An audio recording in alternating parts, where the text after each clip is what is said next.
Soy José Antonio Prades, escritor, y siguiendo la petición que nos ha hecho a varios de mis colegas la Biblioteca de Aragón, os voy a recomendar un libro que se encuentra en sus estanterías. Es un libro que a mí me llamó mucho la atención en el momento que lo descubrí y que me he convertido en un seguidor del autor, que es Carlos Castán Aldoz, y en este caso me refiero al libro de Museo de la Soledad. Un libro de 12 relatos en los que no es tan importante lo que se cuenta, sino cómo se cuenta, que es la verdadera habilidad de este escritor de culto,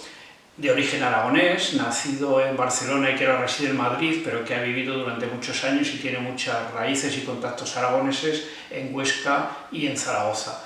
Verdaderamente es una joya del lenguaje. Ha escrito muy poco, solamente tiene 2 libros más de relatos y 2 novelas,